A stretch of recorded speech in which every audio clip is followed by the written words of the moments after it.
The man who gave the idea of Pakistan, the renowned Allama Muhammad Iqbal, said, वजूदे जन से है तस्वीरे कायनात में रंग. It says that women give color and fragrance to life. She is like a musical instrument that fills the human heart with feeling and warmth. She might not speak like Plato or raise her voice with power, but even Plato was just a spark from the fire of her inner flame.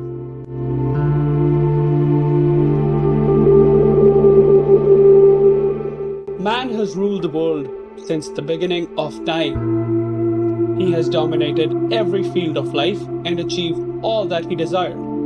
Yet, as Iqbal says, even Plato was born from her flame. No matter how strong a man becomes, physically or mentally, he came from a woman.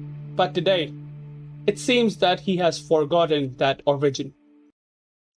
He sees himself as inherently superior. Nature may have made him stronger, but not so. He may domineer. His pride grows and his ego swells. This superiority complex blinds him as it turns into control and then into violence. The world we live in may look modern, but the mindset still medieval. To this day, women are raped, killed for honor, and still silenced.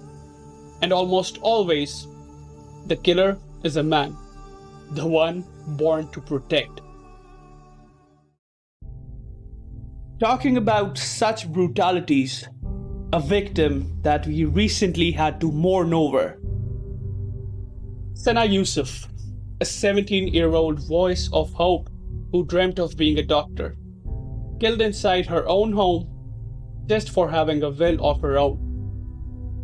22-year-old Umar Hayat stalked her online, proposed friendship and collaboration, and after being repeatedly rejected, he waited outside her home in Islamabad. The gate was left ajar as her mother had stepped out. He broke in, walked straight into her room, shot her twice in the chest, took her phone, and fled. Sana was rushed to the hospital, but she couldn't make it. 20 hours later, Umar was arrested with her phone and the gun. She had just turned 17. She wanted to heal lives, but someone's pride couldn't take her voice. It shows that having a will of her own is such a major crime for women that she is punished with death. Another brutal example we have is also from the national capital. Noor Mukadam, 27, daughter of a diplomat, raped, tortured, and beheaded by someone she once trusted. Zahir Jaffer texted her, "Come say goodbye. I'm leaving for America." She went, but never returned. He forced her to lie to her parents while holding her captive. Her family searched everywhere they could.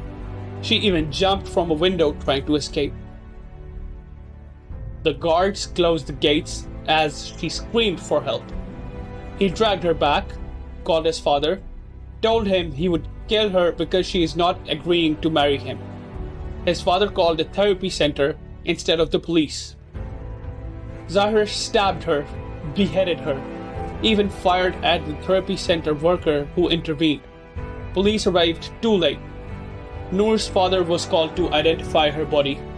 Zahir, smug, said, "I'm American. Your laws don't apply." He even faked insanity, but justice prevailed.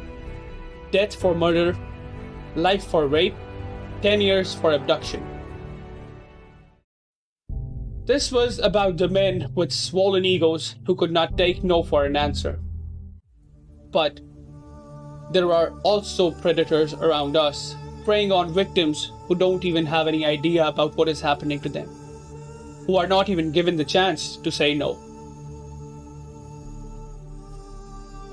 Zainab Amin, just 7, raped, sodomized, strangled, and then dumped in trash. She was staying with her uncle in her hometown Kasur as her parents were performing Umrah. She disappeared on the 4th of January 2018 while on her way to the Quran recitation class. CCTV showed her with 24-year-old Imran Ali, who was later identified as a serial predator responsible for multiple other such crimes. The nation erupted, laws were made, the Zainab Alert bill promised justice for missing children, but Zainab had already paid the price. He was sentenced to 4 death penalties, life imprisonment, and hefty fines. But can that ever be enough? When Sana was killed, some said she deserved it. She posted obscenely. But her pages only show joy, brand promotions, and culture. She was full of life. Even if she had posted differently, does that justify death? Then what about girls who had never touched social media? What about Zainab, just 7? This is not about modesty, it's about men who believe they own women, who think no is negotiable. We can't keep burying our daughters. We need movement. The government must enforce strict accountability and punishment for femicide and harassment. Gender sensitivity education must be made mandatory.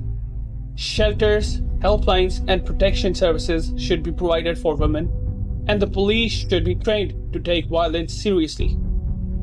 The parents must teach boys about consent and develop emotional intelligence in them. Girls should be encouraged to speak out instead of staying quiet. They should watch for signs of aggression or entitlement. They should teach children, especially boys, that no means no.